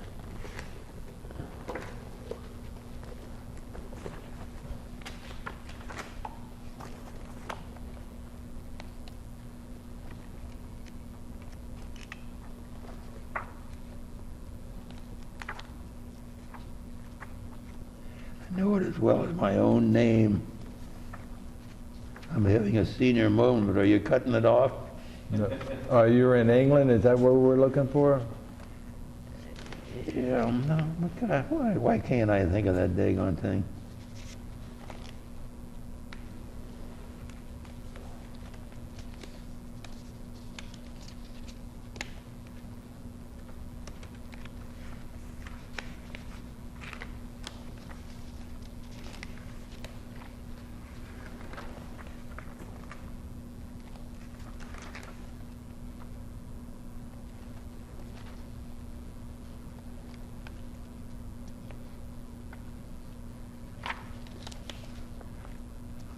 I would as well yell my own name. Is it the name of the ship? Simplevelde? No, it's, Simplevelde? no, it's a, it's a big lumbering thing that carries armor, and it LST? yeah, and a landing ship tank. Yeah. Why in the world I couldn't think of that? Yeah. Yes, we came in on the landing ship tank, and LST 371. And we had the towed vehicles there. We had, I think we came over on several LSTs, and we landed at Veerville. And we come up through all those six little villages, Veerville, Lisan, Montserrat, St. Lo, Billy Baudon. Yeah, that was my itinerary. How many men are in a tank destroyer? Same as a tank? Same crew? In a tank destroyer battalion, you had about the same thing as a TD. In a tank destroyer company, we had 12 tanks, 12 tank destroyers, and in a battalion we had 36. So my expertise is mainly in regard to the M10. As far as the Sherman tank, I had very little to do with the Sherman tank. It was mainly the M10 tank. Did the M10, did it travel well on those French roads? Were there problems? There was no problems. The M10 was faster. The American tanks were faster because they were lighter, but the main thing is the German tanks' treads, I think, were wider where they could go places we couldn't go because they had more flotation. But the M10 wasn't erected to take care of a German Panther division or a German Tiger. you got that? A German Tiger? German Tiger. No, there was no match. Did there were any mechanical problems? And then if you did? No, we had no mechanical problems. No. So I'm talking about the M10 now. Yes, right. We had no mechanical problems. Most of our travel was on land. We did not travel by road most of the time because it's tougher on the tracks if you travel on the highways. Of course, when we were fighting, we were fighting in the ground. We weren't fighting in any city. We were fighting out in open terrain. Was your M10 ever hit while you were? Yeah, I stupidly got under them. You know, that's the wrong place to go, is to go under them, because that's the first thing they're looking at. But if you're hidden and they don't know where you are. Well, how many men would be in an M10? Like 5 guys? 5, yeah, 5 or 6. So did you have a certain station in there or a certain spot? Well, most of my traveling was in an M20 or in a Jeep. I had a tank, but the thing was, I was doing more skirting around, finding out where we were supposed to go, and if I had to go to headquarters, and remember I had 3 platoons that are scattered different ways, and because you don't have them all in a group, you have them spread out. Now even when you're when we were firing in Normandy and Brittany, we were mainly used as artillery with interactory fire, that they call it, that we would be firing on places we couldn't see. I mean, we knew that they were there because we had aerial photography, that we knew the location on the maps. We had excellent maps. Everywhere we went, we would get maps of 1/25,000 figures, and they were very accurate maps to fire artillery from. Now you were firing artillery shells, not from the M10, though. Like well, the M10s, we didn't get into the M10s until Germany. We had, okay. that's when we got self-propelled. From the United States to, and all throughout the United States. You were towed. We were towed. Now, of course, we had training down in Fort Bragg in tanks, and we had training in Fort Hood in M10s. So, I mean, I had all the training before I went over there. And when we were in Camp Carson, we had both types. And when we were in Camp Atterbury and at Camp Rucker, we had both types. So I had training and everything, and my crews had training and everything, and they picked it up again. So when they got into Germany, they knew all about it. So I mean, it was just figuring inside the tanks, and the M10s are very similar in every way. Is that really the only big difference is the turret and the longer barreled gun, more powerful gun. But outside of that, they were very similar. So all my training and my crew, and remember, these boys from the 115th, 116th, 175th, they were National Guard boys.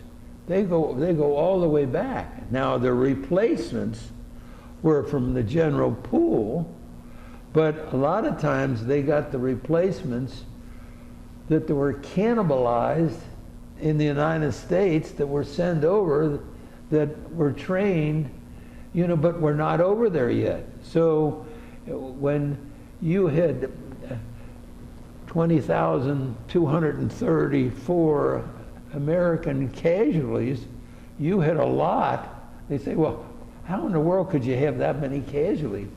Well, some of these lines changed 2 or 3 times. I mean, the front lines. And, you know, you had so many not only just killed, but you had wounded, and several of the boys were wounded twice. Yeah. Now, you mentioned earlier that you wanted to discuss the 106th Division. Well, now, this is a long story.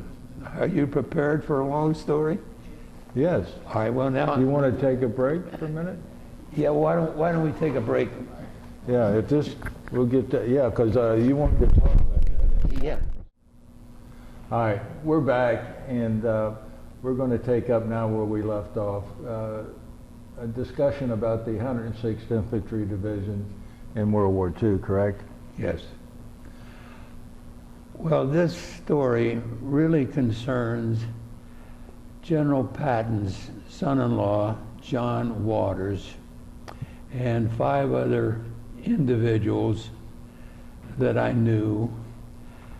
not personally connected to each other in any way, but they all had something in common. When we were at Fort Knox in 1941, General Patton and his son-in-law, John Waters, were there a number of times. I got to meet them, nothing personally, all just one among many. So I knew of John Waters. In the Battle of Kasserine Pass in North Africa, he had a battalion of light tanks that met the Germans. It was a catastrophe. The Americans did very poorly against Rommel's tank. They were just simply overwhelmed. He was taken prisoner, eventually wound up in a prison camp in Poland. So he is one of the men in my story. When we landed in Normandy, one of the regimental commanders of the 175th Infantry was Paul Good, P-A-U-L-G-O-D-D-E, who was captured. We did not know what happened to him, but it turned out he was captured within the first couple of weeks up there in Normandy. He is the second person in the story. He also was sent to this Poland camp, to this camp in Poland. So that's two of my stories. The 106th Infantry Division was a new division that had no contact with any state or National Guard units. Before it was sent over here, both of its regiments were cannibalized, and they were filled up with a lot of new recruits. When they came over to Europe, late November 44, early 45, they were assigned to a so-called safe area, which turned out to be the Battle of the Bulge. They were, as you know, the Battle of the Bulge was about an 80-foot or an 80-mile area. There were 4 divisions covering that 80 miles. No way could 4 divisions cover 80 miles. It was turned out to be the Battle of the Bulge area. The 106th Infantry comes in. The Germans, with their Tiger divisions, overwhelm them. 2 regiments are captured. It's the largest surrender of American troops or U.S. troops since the Civil War. The only thing in World War II exceeded was at Corregidor, where all the men of the U.S. Army and the Filipinos were captured. Right. So these 2 regiments, approximately 4,000 each, a number of them are sent to Hammelburg. Now Hammelburg is about 50 miles east of the Rhine River. It's in the territory of the First Army. Patton is to the south in the Third Army. The Ninth Army is where I am in the near Cologne area.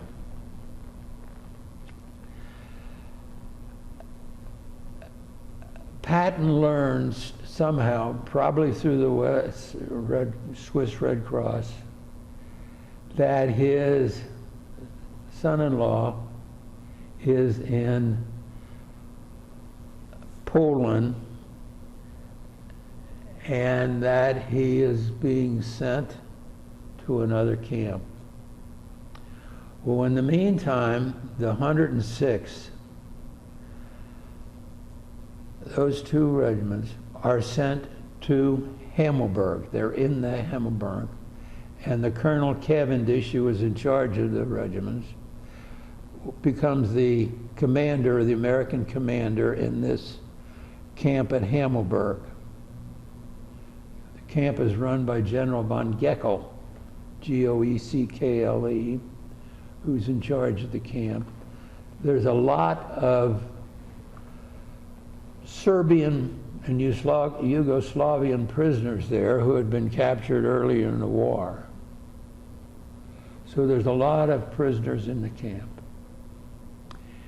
That is where a great number of the boys from the 106th Infantry Division are sent. Colonel Cavendish is the ranking officer, and he is in charge of the camp. Well, the Russians, in the meantime, are pressing westward. So the Germans sent all those prisoners, or the great majority of them, including Colonel Good and Lieutenant Colonel John Walters, to Hammelburg. And since Colonel Good is the ranking officer, he becomes ranking over Colonel Cavendish, so he becomes the commander of the camp, and John Walters is the executive officer. The boys from the 106th are sent to the camp.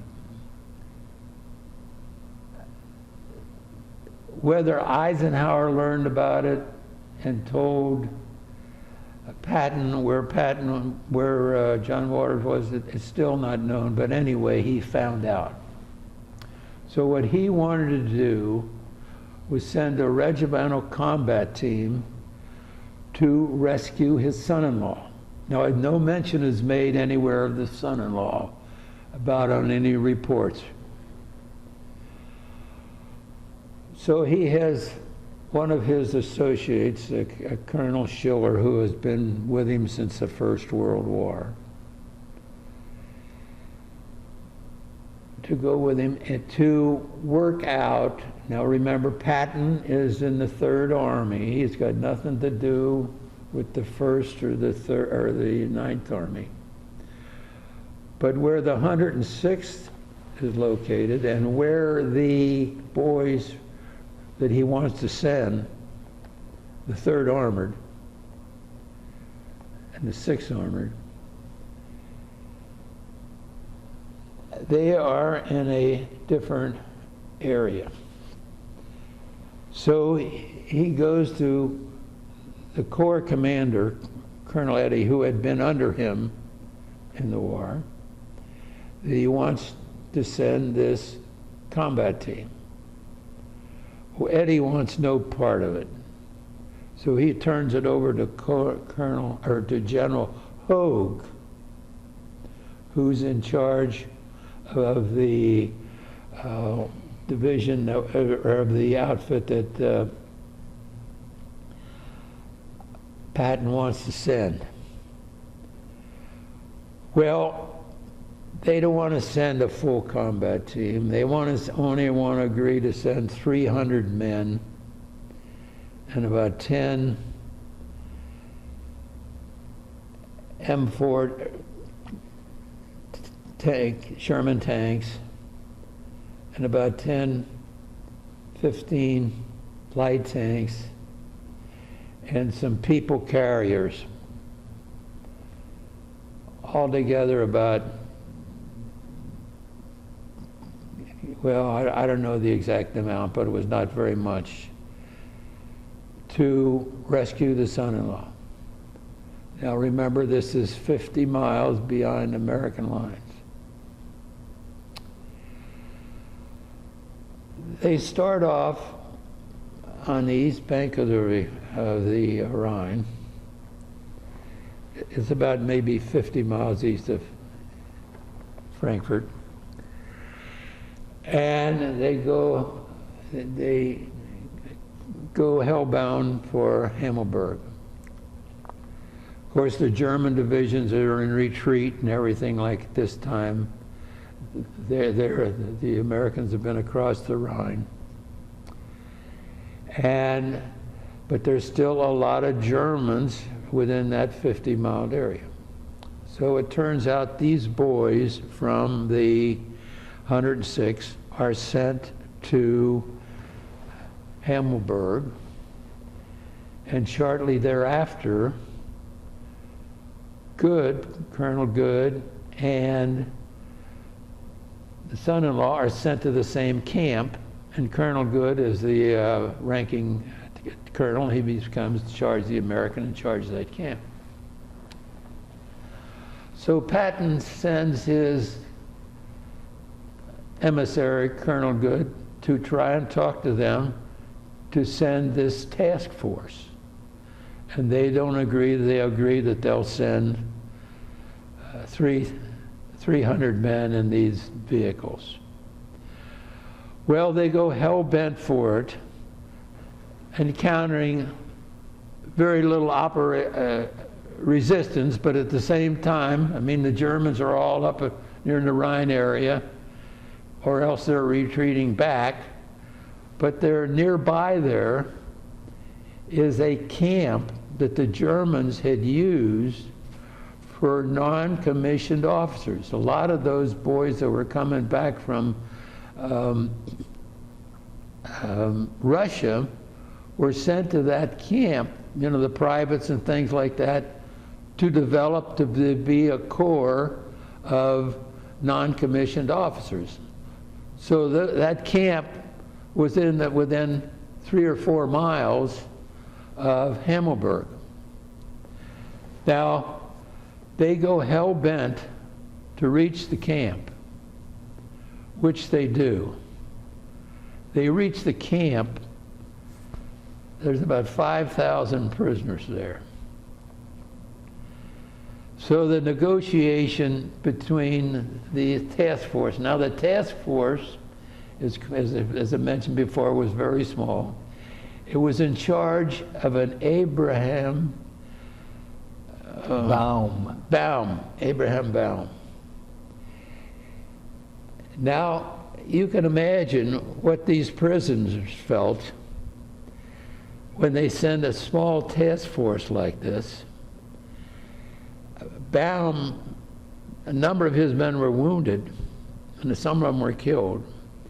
So he gets there, but there's a period of negotiation. Have you read this? It's been a while, but All right, have you read the... All right.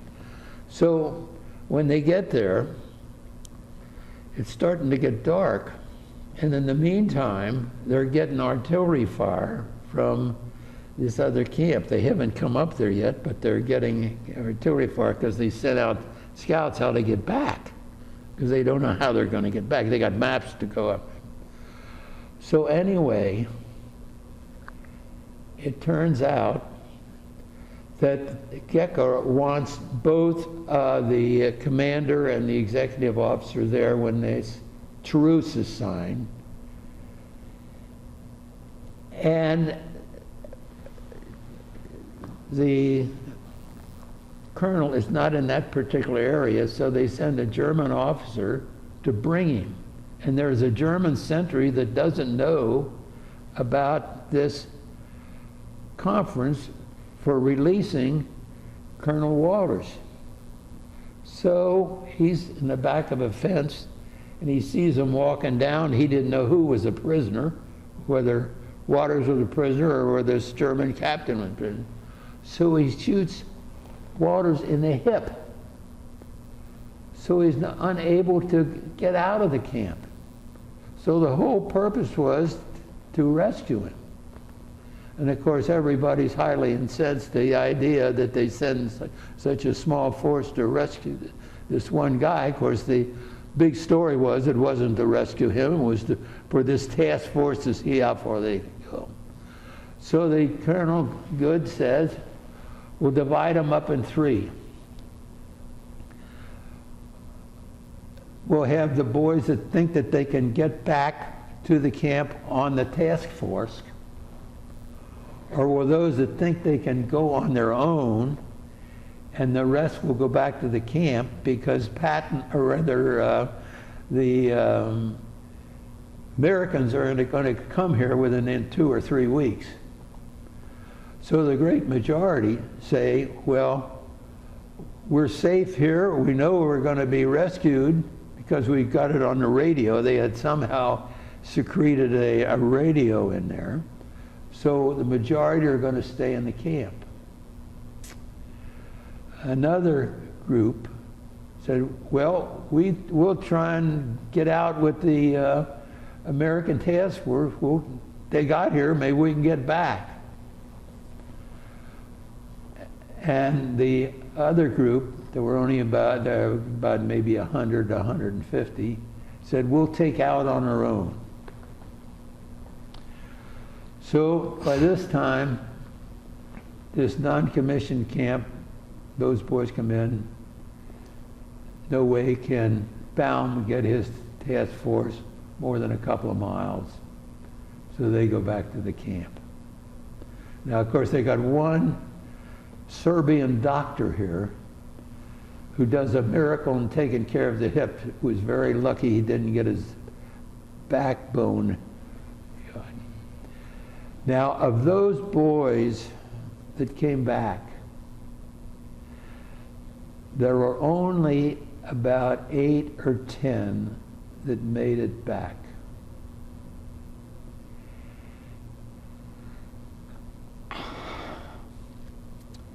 And when I started my law school in January 1946, 4 of those boys were in my class.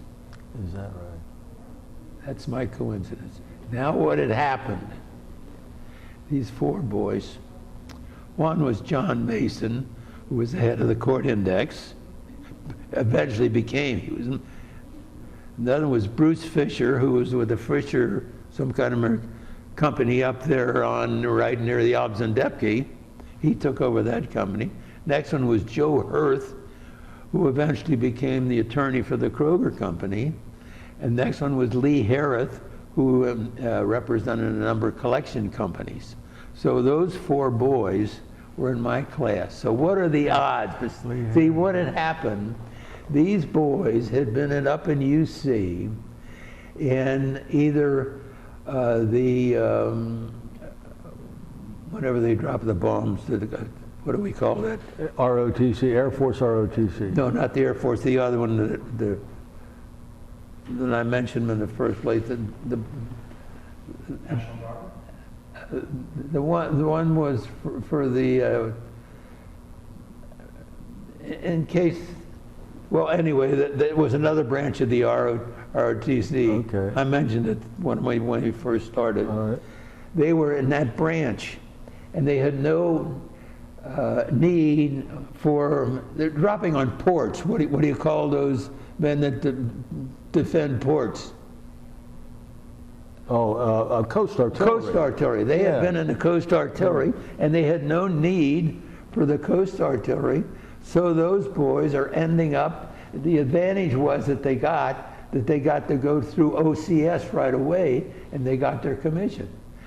Now, the great majority of those boys that were in their ROTC for UC, and the same way for those other boys that were in that group that were in that OCS, ended up in the 106th Infantry Division, and that's how those boys happened to be the first boys that went over to the northern section of the Battle of the Bulge, that they were in there.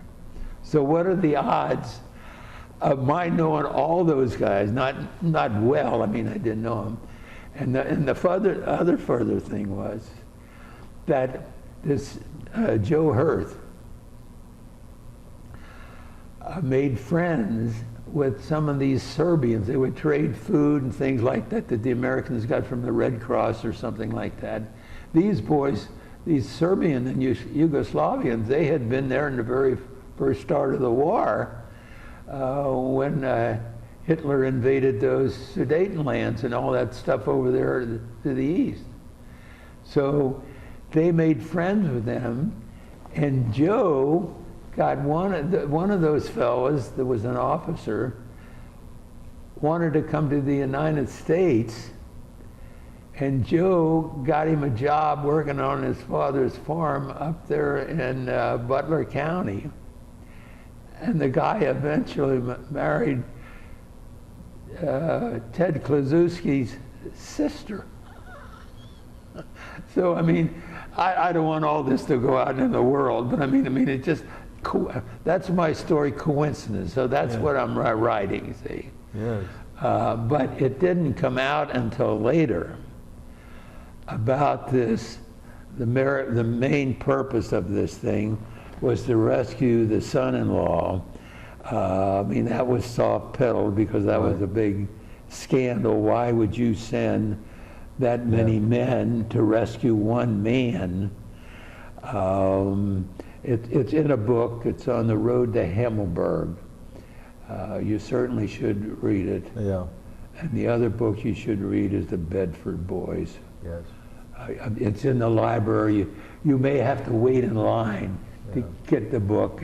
If you know somebody at the library, you may be to get it. I've got it right now at my home, so you may not be able to get it right now. Is there anything else that you would like to add, Brian? Well, I just have one last question because I know we're running out of time, but I was curious of what was it like to try to drive those tanks and tank destroyers across the bridges, over those German rivers? Weren't they platoon bridges? Yeah, it wasn't too difficult. I mean, we had a lot of training on them. Some of them were bigger bridges, you know. Now, one of my friends, Bob Burnens, that he went to Elder, then he went to X, but he had the first tank that went over the bridge at Remagen. What was his name again? Bob Burnens. He's dead now, but he was in my law school.